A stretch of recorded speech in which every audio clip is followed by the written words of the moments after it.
शिव कुमार जी, जैसे कि मैं जानती हूँ आप फिल्म इंडस्ट्री में बहुत लेट आए, लगभग 10-15 साल पहले ही आए। इससे पहले कुछ और इंडस्ट्री से आप जुड़े हुए थे।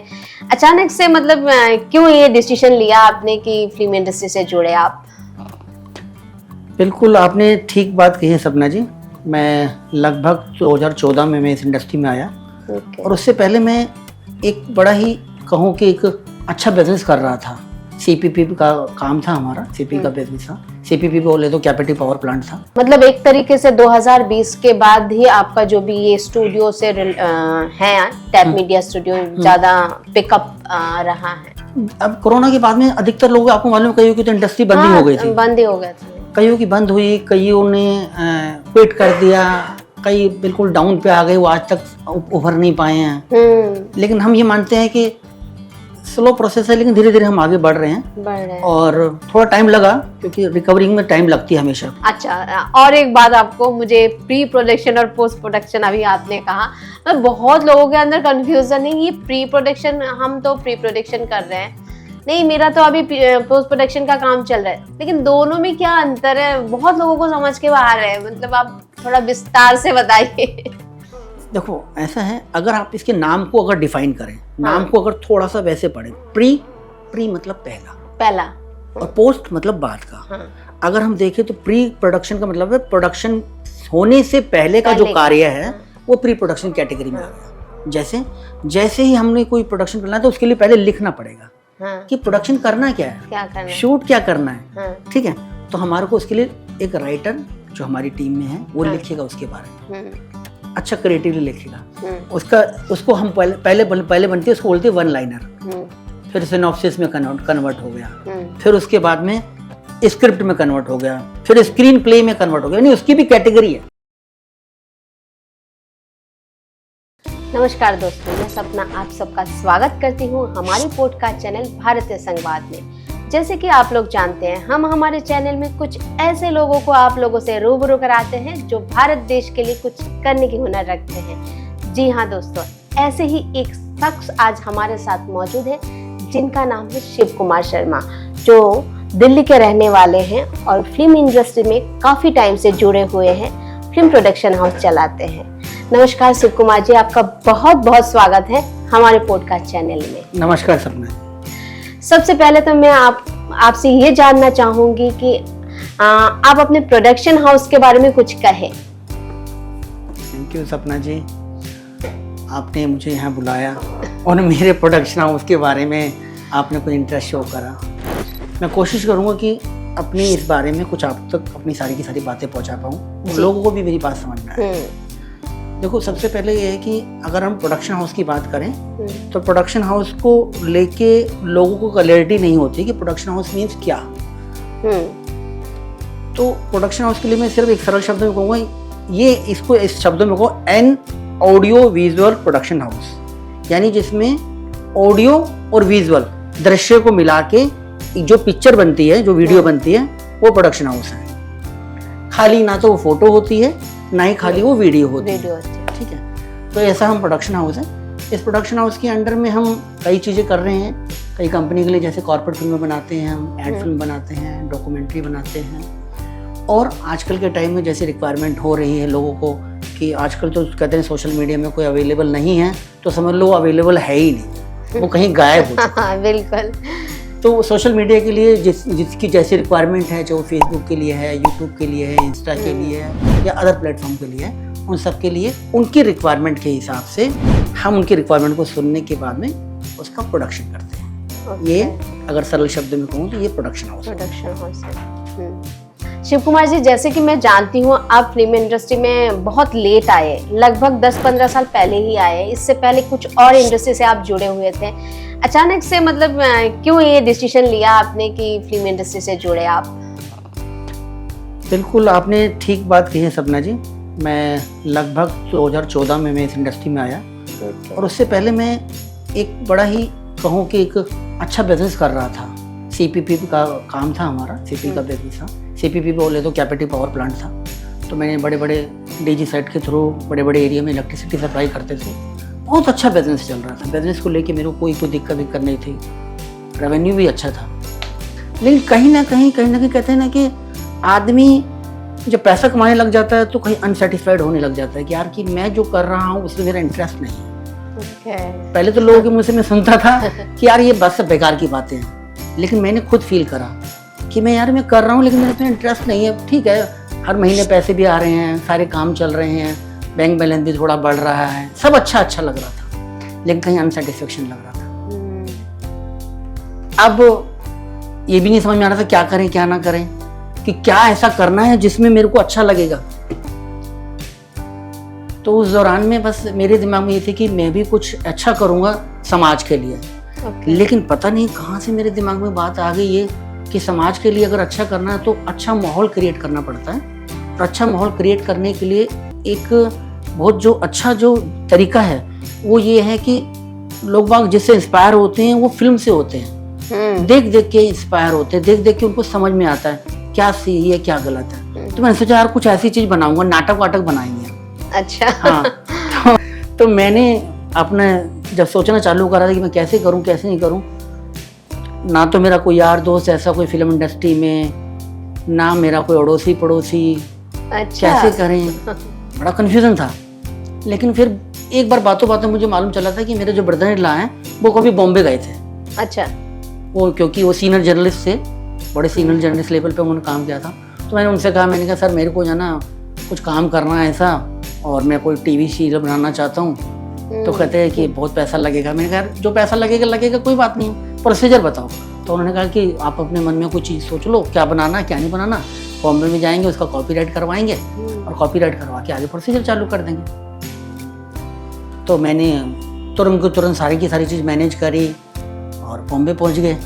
जो प्रोसेस था वो प्रोसेस पूरा करा। बॉम्बे में एक कंसेप्ट को लेके मैंने जो है अपना कॉपीराइट करवाया, आ गए दिल्ली में, उसके ऊपर काम करना चालू करा। तो लेकिन वो जितना आसान लग रहा था उतना आसान था नहीं। अच्छा। बहुत दिक्कतें आई। दिक्कतें बोले तो ये है कि अभी लीगल इलीगल तौर के ऊपर कई किसी अच्छे चैनल के साथ में हमारा डिस्प्यूट भी हुआ। कोई फ़ायदा नहीं उन बड़े चैनल का नाम लेने का, लेकिन हुआ। अच्छा। फिर मैं धीरे स्टेप लिए, कई नुकसान सहन करे। लेकिन आज इस इंडस्ट्री में कई लोगों के मुँह से सुनता हूँ कि यार शर्मा जी आपको बेशक अभी 12 साल ही हुए हैं, या 2014 के हिसाब से 11 साल ही लगा लो। लेकिन 11 साल में मैं ये मानता हूँ मेरे को अपने आप में मैं जितना सेटिस्फाइड हूँ या नहीं हूँ, लेकिन लोगों के मुँह से कमेंट आते हैं कि आपने वो चीज़ कर ली है 11 साल में, शायद वो 30 साल में भी नहीं कर पाए। डेफिनेटली। वो उनके कमेंट सुनता हूँ तो मेरे को हैरानी होती है, लेकिन मुझे ऐसा लगता नहीं, लेकिन है ऐसे शब्द। तो ये एक छोटी सी जर्नी कह सकते हैं। तब से हम काम कर रहे हैं, अच्छा बेहतरीन काम कर रहे हैं, लोग बहुत खुश हैं, तो हम आगे काम करते रहेंगे। छोटी नहीं, बहुत बड़ी जर्नी, क्योंकि आपने बहुत कम टाइम में फिल्म प्रोडक्शन हाउस खोलना कोई मामूली बात नहीं है, और इस तरह से एस्टेब्लिश करना, आज जहां तक हम जानते हैं कि दिल्ली के टॉप 10 स्टूडियो में आपका स्टूडियो आता है, तो बहुत बड़ी बात है ये। और शिव कुमार जी, मैं और एक बात आपसे जानना चाहूंगी कि आप दिल्ली का भी आपको एक्सपीरियंस है। जहां तक मैं जानती हूँ आप पुणे भी काफी टाइम रुके, वहाँ पुणे में भी किया था, आई थिंक स्टूडियो ही खोला था। तो आपका एक्सपीरियंस क्या है, पुणे और दिल्ली में क्या डिफरेंसेस हैं, क्या मतलब एक्सपीरियंस किस तरह का है, मतलब दोनों जगह का? तो अभी जैसे आपने कहा कि फिल्म प्रोडक्शन हाउस, तो क्योंकि जब मैंने स्टार्टिंग तो प्रोडक्शन हाउस से कर दी कि मैंने टॉक शो बनाने से चालू कर दिया, टीवी शो बनाने से चालू कर दिया। लेकिन जो हर आदमी के मन में होता है कि यार फिल्म बनानी है, फिल्म बनानी है। वो तो लेकिन वो फिल्म बनाना मेरे हिसाब से इज ए लॉन्ग प्रोसेस। 2.5 घंटे की 2 घंटे की फीचर फिल्म बनाना कोई आसान काम नहीं है। ठीक है। तो अब वो जब मैं यहाँ पे काम कर रहा था, अच्छा काम कर रहा था, तो मन में आया कि यार कि इसको अगर नेक्स्ट लेवल पे लेके जाना है तो कैसे पॉसिबल होगा। तो लोगों के मुंह से या अपने को मालूम था कि अगर काम होना है तो सिर्फ जाहिर सी बात है कि बॉम्बे में काम होता है अच्छा, दिल्ली में उतना अच्छा स्कोप नहीं है। तो बस धीरे करते करते माइंड मेकअप करा, कैसे करें कैसे नहीं करें। तो मैंने एक दिन बड़ा ही एक हार्ड स्टेप ये लिया कि यार बॉम्बे में जाके, क्योंकि मेरा एक बेटा है तो उसकी पढ़ाई भी करवानी थी। तो मैंने ये सोचा कि मैं काम करता हूँ, मैं यहाँ से ना पुणे शिफ्ट कर जाता हूँ।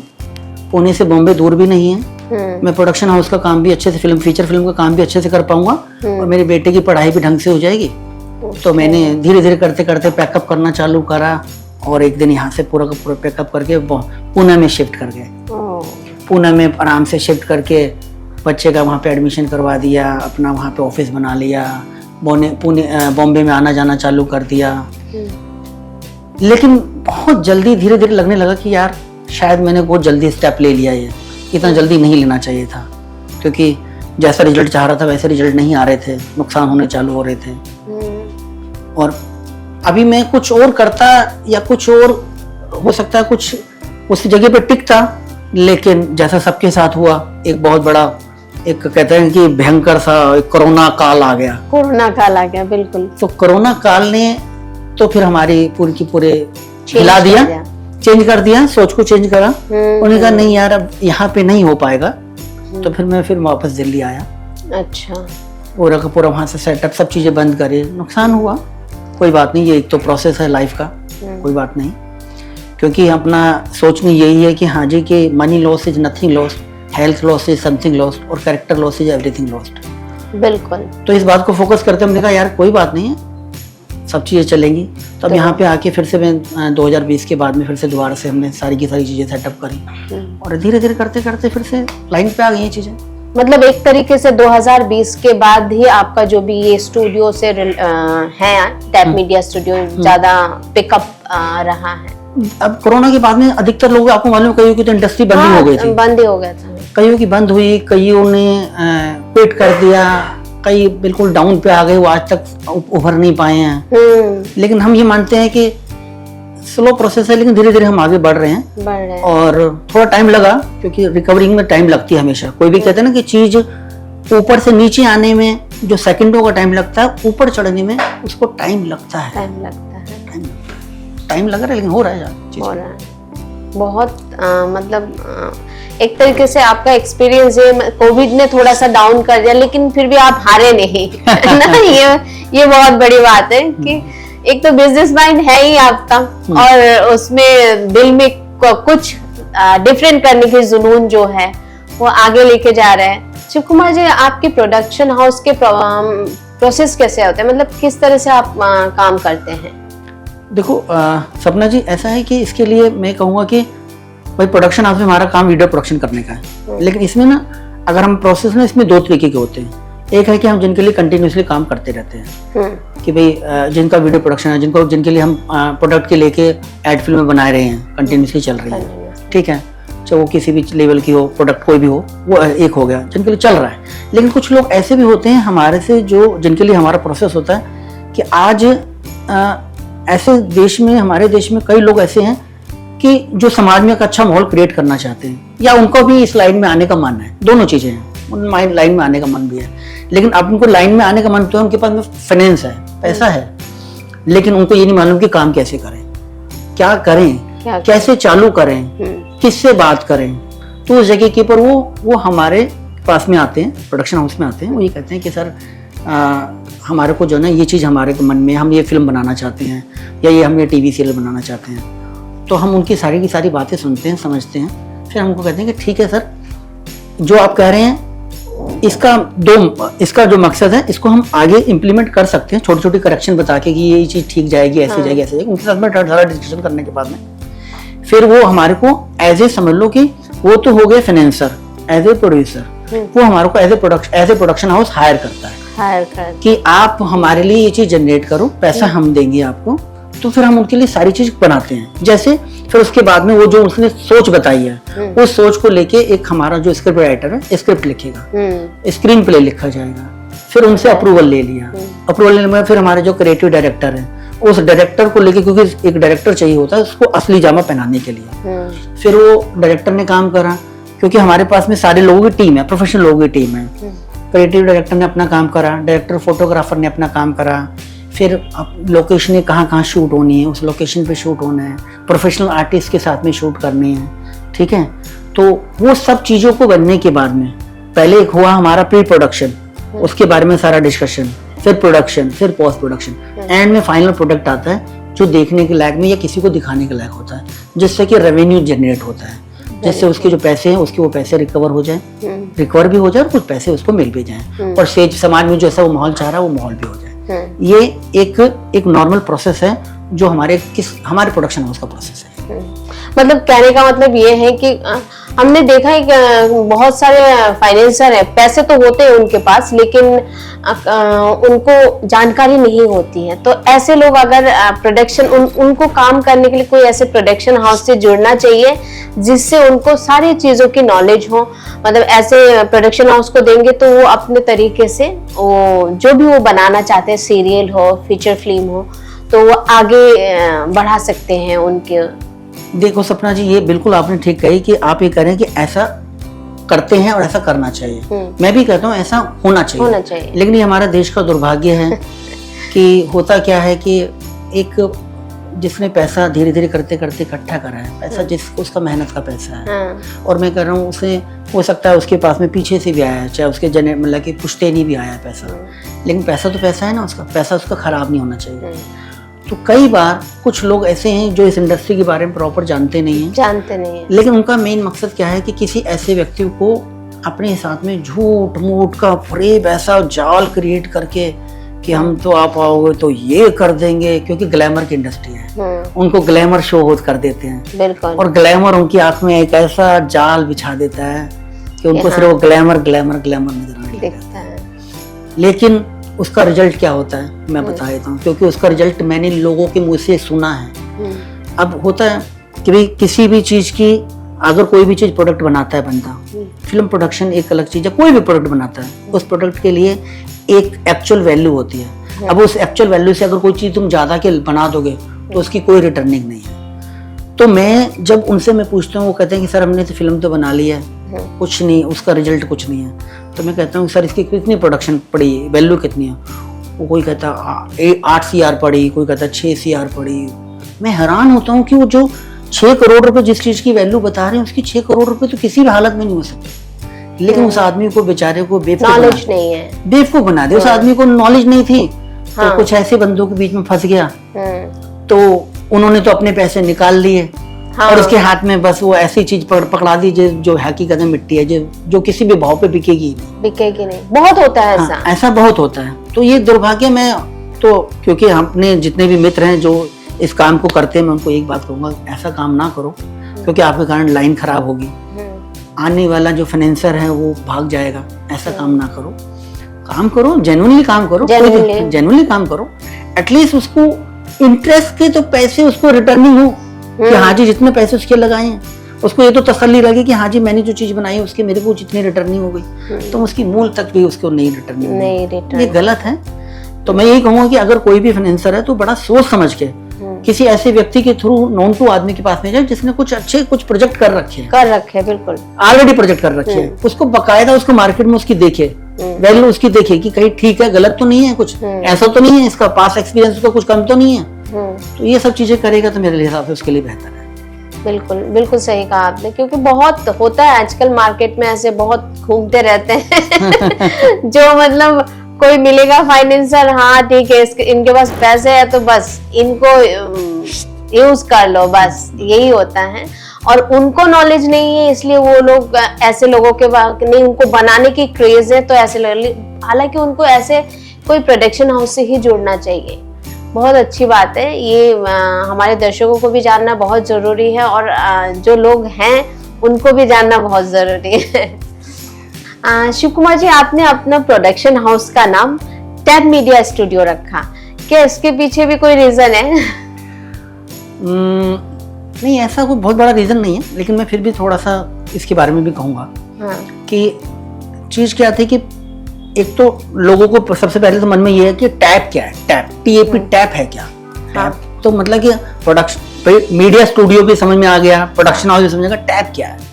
तो क्या था कि मैं इससे पहले ना इस इंडस्ट्री से मैं स्टार्टिंग के टाइम में या इस इंडस्ट्री से पहले मेरी एक ऑर्गेनाइजेशन थी जो मैं बहुत अच्छे तरीके से काम करता था। उसको ऑर्गेनाइजेशन का नाम था the art of prosperity. The art of prosperity को मेरे को इतना अच्छा प्यारा नाम था कि मैंने द आर्ट ऑफ प्रोस्पेरिटी को टैब में कन्वर्ट करा, टैब बनाया। अच्छा, ठीक है। तो टैब तो मेरा वहां से आ गया।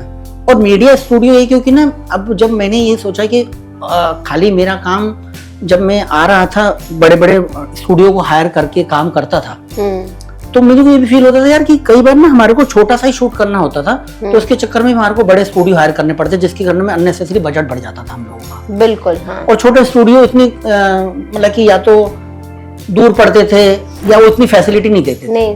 तो मैंने सोचा कि यार ऐसी जो चीज मेरे को प्रॉब्लम फेस आ रही है, मैं अपना भी प्रॉब्लम सोल्व कर लूं और बाकी लोगों के लिए प्रॉब्लम सोल्व कर लूं। तो मैंने एक स्टूडियो बनाया, तो इसलिए इसका स्टूडियो बनाया तो टैप मीडिया स्टूडियो हो गया। अच्छा, ठीक है। तो अब स्टूडियो में का मतलब ये होगा कि इसमें हम कई लोग, हम हमारे भी शूट होते हैं, कुछ और लोगों के लिए भी शूट होते हैं। जैसे कुछ लोग क्रमवा शूट करना चाहते हैं, कुछ लोग किचन शूट करना चाहते हैं, कुछ लोग बेडरूम का सीन लेना चाहते हैं, ड्राइंग रूम का, लिविंग रूम का। तो एक छोटे से प्यारे से सेटअप में ना 15-20 लोगों की टीम आराम से काम कर लेती है। बिल्कुल। तो उन लोगों को भी लगता है इनका बजट हमारा सारा का सारा काम हो गया। तो हमारा सारा का सारा मेनली कहने मतलब ये कि प्रोडक्शन हाउस भी हम कह सकते हैं इसको, स्टूडियो भी कह सकते हैं, कस्टमाइज है हमारा सब कुछ। कोई कहता है कि मेरे को खाली स्टूडियो चाहिए, हम कहते हैं ओके।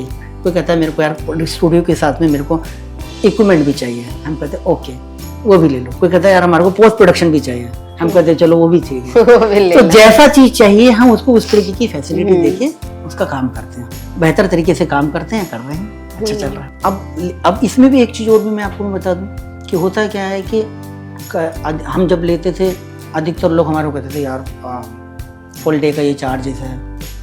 अब हम सोचते थे यार फुल डे हमारे को तो यार सिर्फ 2 घंटे शूट करना है, छोटा सा शूट करना है, फुल डे के चार्जेस कैसे दें? वो कहते तुम्हारी मर्जी, अब हम फुल डे करें तो करें क्या। तो मुझे ये भी समझ में आया कि हम ना शिफ्ट बेस भी देते हैं, किसी ने हाफ डे करना है, किसी ने कुछ कम घंटे करना है, तो आवरली बेसिस के ऊपर भी हम जो है ना स्टूडियो दे देते हैं। वाह ग्रेट, बहुत अच्छा सोचा आपने। मतलब जो फैसिलिटी नहीं था लोगों को, अगर किसी को 2 घंटा करना है तो 2 घंटे के हिसाब से भी ले सकते हैं, 1 घंटा भी ले सकते हैं। मिनी किचन चाहिए वो भी अवेलेबल है, मिनी ड्राइंग रूम चाहिए वो भी अवेलेबल, हर चीज की फैसिलिटी रखा है। बहुत अच्छी बात है, क्योंकि मिनिमम ना 2 आवर्स तो किसी को भी शूट करने में लगता है, मेरे को भी मालूम है। हाँ। मिनिमम 2, और जिसको 2 आवर्स में शूट हो सकता है उसको 8 घंटे 10 घंटे क्यों शूट करे, क्यों पेमेंट? हाँ, एक दिन का पूरा इनका बजट तो पॉसिबल होना चाहिए। नहीं, बहुत अच्छा सोचा है। मतलब एक बिजनेस माइंड भी है और लोगों के लिए भी सहूलियत है कि किसी को चाहिए तो उनके लिए भी कंफर्टेबल है, आपके लिए भी कंफर्टेबल बिजनेस है। बहुत अच्छा। और सर एक बात और कहना चाहूंगी, जैसे आपने स्टूडियो में ये चीज सोचा है, वैसे अगर जैसे बड़े फाइनेंसर हैं, फीचर फिल्म बनाते हैं, ठीक है, छोटा फाइनेंसर भी होता है जो आजकल यूट्यूब के लिए बनाना, मतलब मिनी सोच, उनका भी मिनी सोच है कि यूट्यूब में एक चैनल खोले और कुछ करे, तो वो भी उसके लिए आप कुछ बताना चाहेंगे क्या, कैसे कंफर्टेबल जोन में कम खर्चे में वो लोग कुछ कर सके? देखो ऐसा है कि ये आप सोच रही हैं, लेकिन ऐसा ऑलरेडी चल रहा है। अच्छा। तो हाँ, कुछ लोग हमारे से ऐसे भी कनेक्टेड हैं। अच्छा। जो हकीकत में उनका कोई मेन मकसद ये है ही नहीं कि मैंने कोई बहुत बड़ी चीज डेवलप करनी है। उनकी सोच क्या है कि मैं इस तरीके का प्रोफेशनल हूँ, व्हाटएवर, कोई भी प्रोफेशनल हो सकता है। हो सकता है वो डेंटिस्ट है, हो सकता है वो आयुर्वेद का डॉक्टर है, हो सकता है वो एस्ट्रोलॉजर है। तो कई लोग जो सिर्फ अपना चैनल चलाना चाहते हैं कि इस चैनल के माध्यम से मेरी रीच भी हो जाए, तो हम उनके लिए इंडिविजुअली सिर्फ चैनल ही डिजाइन करते हैं, उनको हम प्रोडक्ट शूट करते हैं, उनको शूट करके प्रॉपर वीडियो बना के उनको चैनल भी हम ही ऑपरेट करते हैं। ऑपरेट करते करते उनका आराम से चल रहा है, कोई दिक्कत ही नहीं होती उनको। तो इस तरीके से हमारे साथ में कई लोग इस तरीके से भी कनेक्टेड है, हम उनके लिए करते हैं काम। हमारे लिए क्लाइंट सारे के सारे क्लाइंट हैं। बिल्कुल, हमारी सारी डेडिकेटेड टीम उनके लिए काम करती है। अगर किसी को मतलब यूट्यूब चैनल खोलना है और उनको कुछ नॉलेज नहीं है तो आए, कांटेक्ट करें, और यहाँ मतलब आप उनको वो सारा रास्ता बताते हैं कि हाँ इस तरह से की बिल्कुल करवा देते हैं। अगर किसी के मन में सिर्फ यहाँ तक थॉट है यार कि मेरे को और कुछ नहीं मालूम, मेरे को सिर्फ एक चैनल बनाना है, अब चैनल कौन सा बनाऊं ये भी नहीं मालूम, तो आए, बैठे, हम इससे डिस्कस करेंगे। डिस्कस करने के बाद में किसी ऐसे कंक्लूजन पे पहुंचेंगे जिसको उसको लगेगा हाँ बिल्कुल ठीक है, यहाँ से मेरी स्टार्टिंग हो सकती है। और हो सकता है, क्योंकि मैं आपको एक बात और मैं बता दूं, क्योंकि कई लोगों का ये पर्पस है ही नहीं कि मेरे को रेवेन्यू जनरेट करना है, ये भी मैं आपको क्लियर कर दूं। उनका पर्पस क्या है कि यार कि जैसे मैं आपको बताऊं, कई लोगों ने अपनी जॉब कर रहे थे, सीनियर सिटीजन है, पैसे की कोई दिक्कत है नहीं, रिटायर्ड हो गए हैं, लेकिन फिर भी अभी करना तो है ना, एनर्जी है, एनर्जी को कहाँ पे लगाएं? तो उनके लिए है कि वो आते हैं, डिस्कस करते हुए कहते हैं शर्मा जी मेरे को ऐसा नहीं कि चैनल से कुछ पैसे कमाने हैं या कुछ, लेकिन वो करना है। तो फिर हम उनकी जो सारी की सारी जो चीजें उनकी हम प्रिपोन करते हैं, उनको वीडियो शूट करके उनको अच्छे से उनका जो है उनके चैनल को मेंटेन रखते हैं, ऐसा काम होता है। बहुत अच्छा, बहुत खूब। तो सर आप क्रोमा के बारे में कुछ बताइए। अधिकतर लोगों को क्रोमा के नॉलेज तो है नहीं, मतलब क्या है क्रोमा समझ के बाहर है। क्रोमा शूट करते हैं सबको पता है, लेकिन क्रोमा है क्या ये नहीं पता। देखा जाए तो आपने बिल्कुल सही बात पूछी है। आजकल किसी से मर्जी पूछो सब ज्ञानी क्या कहते हो, अरे यार शूट कर ले, क्रोमा में शूट कर ले, बैकग्राउंड चेंज कर दे। हाँ। ये तो है। ये जिसको देखो सब ज्ञानी बने पड़े हैं। हाँ, सबको पता है। हाँ, ये पता है, बस यहाँ से वो कैसे पता, किसी से सुन लिया। और एक हरा ग्रीन कलर की स्किन होना चाहिए, ये पता है कि ग्रीन स्किन होना चाहिए। कि वो पीछे से ना गहरा रंग का पर्दा लगा देते हैं, आगे खड़े होके तुम कुछ भी बोल लो, बाद में बैकग्राउंड चेंज कर दो। लेकिन उसके लिए क्या क्या चीजों का ध्यान रखना है, ये किसी को या कई बहुत ही कम लोगों को मालूम। हाँ, वही। जैसे कि मैं ये कहूँगा कि अगर आप क्रोमा शूट कर रहे हो, उस टाइम के ऊपर लाइट प्रॉपर होनी चाहिए। हाँ। लाइट इतनी प्रॉपर होनी चाहिए कि आपका जो पर्दा है, ग्रीन पर्दा है या कारपेट है जो आपने फिक्स कर रखा है या जहाँ पे भी आप शूट कर रहे हैं, उसके ऊपर इतनी लाइटिंग प्रॉपर होनी चाहिए कि जब आप उसको एडिट पे जाके जब उसका रिमूव करें तो सही से कट पाए। ऐसा ना हो कि उस पर ब्लैकिश हो या आपकी परछाई उसके ऊपर पड़ रही है तो बहुत बुरा लगता है, फिर सबको मालूम चल जाता है ये नकली है, बैकग्राउंड नकली है, इसका असली नहीं है। ठीक है। और एक और चीज, कई लोगों को यहाँ तक नहीं मालूम होता, वो जब शूट करने लगते हैं वो खुद ही ग्रीन कपड़े पहन के खड़े हो जाते हैं। हाँ। और अरे ग्रीन इतना तो सेंस रखो, तुम ग्रीन कर रहे हो, ग्रीन नहीं पहनो। लाइनें भी ग्रीन नहीं होनी चाहिए। कुछ लोग लाइनें ग्रीन पहन लेते हैं, कुछ लोगों का के हाथ में या मतलब कि जैसे कि कुछ स्टोन ऐसा ग्रीन का पहन रखा, वो जब कटता कितना बुरा लगता है वो। ठीक है। इयररिंग्स तक नहीं। हाँ, इयररिंग्स पहन रखे हैं, कुछ इतना टॉप्स किसी ने ऐसे लगा रखे हैं। मतलब ग्रीन के अगेंस्ट में ग्रीन कुछ नहीं यूज करना नहीं चाहिए। तो उस टाइम के ऊपर अगर आपको बहुत ज्यादा अर्जेंट लग रहा है कि मेरे को ग्रीन पहनना है, तो उस टाइम के ऊपर आपको ब्लू बैकग्राउंड होना चाहिए। ये दो चीजों का ध्यान रखा जाता है। लाइट प्रॉपर होनी चाहिए। तो अगर आपको ये सब जानकारी है तभी आप क्रोमा में शूट करें, अन्यथा ना करें। ओरिजिनल जगह के ऊपर शूट करें, बिल्कुल सही लगेगा। क्योंकि खराब चीज बनने से ज्यादा अच्छा है कि आप उसको ओरिजिनल जगह पे शूट कर लें। क्योंकि उसमें पोस्ट प्रोडक्शन में ना बहुत ज्यादा काम है, बहुत ज्यादा एक्सपर्ट आदमी ग्रीन क्रोमा में काम कर पाता है, अनप्रोफेशनल आदमी तो काम ही नहीं कर पाता। तो मेरी हर व्यक्ति से जो क्रोमा के बारे में जानना चाहता है, थोड़ा सा पहले शूट करने से पहले या किसी से करवाने से पहले अच्छे तरीके से जानकारी ले ले, गलती ना करें। बिल्कुल। मतलब जब तक ज्ञान नहीं हो वो चीज करने से बेटर है कि जिनको ज्ञान है उनसे थोड़ा सा पता कर ले कि हाँ ये चीज है। ज्ञानी जिस व्यक्ति ने प्रैक्टिकली कर रखा है बिल्कुल। होता क्या है, ज्ञानी सब है। मैं आपको सही बताऊं तो मेरे हिसाब से ना आज के टाइम में मैं एक बात कहता हूँ कि जितनी भी अच्छी बातें या जितनी भी ज्ञान की बातें थी सब कहीं जा चुकी हैं। ऐसी कोई ज्ञान की बात नहीं है जो कोई नई बात कह रहा है, सब कहीं जा चुके हैं, सिर्फ इम्प्लीमेंट करना बाकी रह गया। हाँ, वही चीज है। अच्छा, आपके स्टूडियो में किस तरह के शूट होता है? सपना जी, ऐसा है कि इसके बारे में मैं यूँ कहूँ कि मुझे लगता है कि वीडियो से रिलेटेड अगर कोई भी शब्द है तो उसमें से मुझे लगता है मैक्सिमम चीज हम अपने स्टूडियो में कवर कर पाते हैं। जैसे कुछ लोगों को दिमाग में होता है कि यार कि मेरे को गाना शूट करना है, तो हम स्टूडियो में गाना भी शूट करते हैं। उसको हम लिपसिंग बोलते हैं कि ऑडियो कहीं और बन गई है, यहाँ पे गाना शूट हो गया। किसी ने कहा कि मेरे को यूट्यूब वीडियो शूट करनी है, उसको क्रोमा में शूट कर दिया। किसी ने कहा यार मेरे को तो किचन का शूट करना है, कोई कुकरी शो बनाना है, तो हमारे पास में किचन सेटअप है, किचन शूट हो गया। अब उसके ऊपर भी कई बंदे कहते हैं यार किचन से शूट करना है, मेरे पास में प्रॉपर एंकर नहीं है, तो हम उसको एंकर दे देते हैं। कोई कहता है यार मेरे को एंकर नहीं चाहिए, मेरे को तो शेफ ही चाहिए, हम उसको शेफ भी देते हैं। वाह। तो उसकी जो रिक्वायरमेंट है, उसकी रिक्वायरमेंट क्या है, मैं ये मानता हूँ कि प्रोडक्शन से रिलेटेड अगर उसकी रिक्वायरमेंट ये हो रही है कि मेरे को तो ऐसा चाहिए कि 5 फीमेल आर्टिस्ट चाहिए, 10 मेल आर्टिस्ट चाहिए, हम उनको कहेंगे ये लो जी जो चाहिए वो लो, प्रोडक्शन से रिलेटेड मतलब सब कुछ देंगे।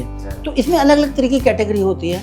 और शूट में अधिकतर लेके कुछ लोगों को प्रोडक्ट शूट करवाने होते हैं, प्रोडक्ट फोटोग्राफी होती है, ज्वेलरी शूट होती है, मॉडल के साथ में शूट होती हैं, हम मॉडल प्रोवाइड करवाते हैं। ठीक है। तो उसका पर्पस क्या होता है कि कुछ फोटोज मिल जाएं, उसको अच्छे से फोटोज मिल जाएं, और कुछ एंकर आजकल रीलों का टाइम हो चुका है, तो रील प्रोडक्ट उसमें ज्वेलरी शूट हो जाती है।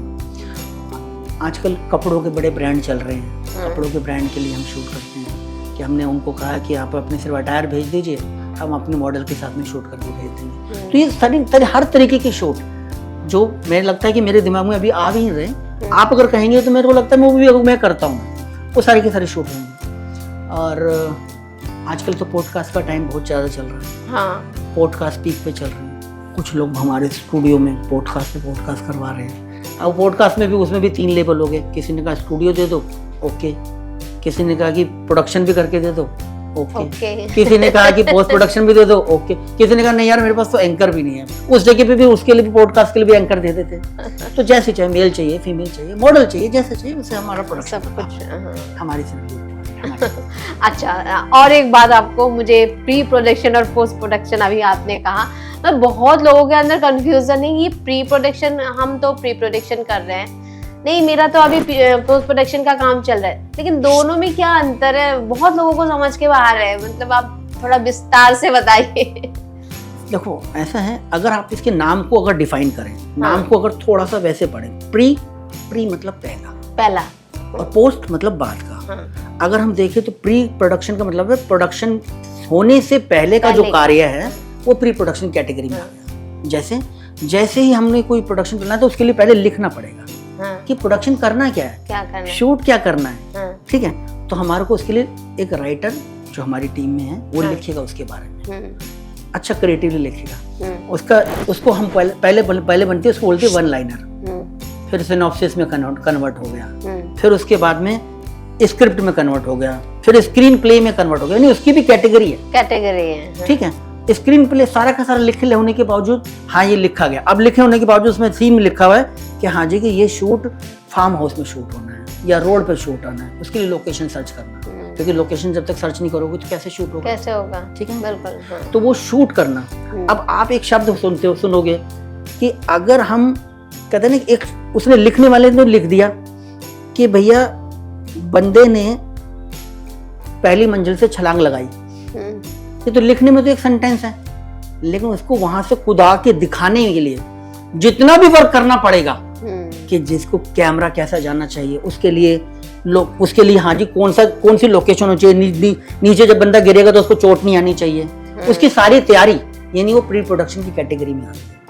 तो हमने सारा प्री प्रोडक्शन हो जाएगा, उसमें आर्टिस्टों का फाइनलाइजेशन होता है, यहाँ तक कि इवन हम ये भी सोचते हैं कि जो हम शूट कर रहे हैं स्पॉट बॉय कौन सा रखें। हम स्पॉट बॉय भी आराम से अपनी सोच समझ के रखते हैं, क्योंकि जो हमारे लिए बिल्कुल अच्छे तरीके से डेडिकेशन होकर काम कर रहे हैं। तो यहाँ तक मुझे लगता है हमें प्री प्रोडक्शन के बाद में और प्रोडक्शन पोस्ट प्रोडक्शन के बीच में फर्क हो जाता है, जिसको बोलते हैं प्रोडक्शन।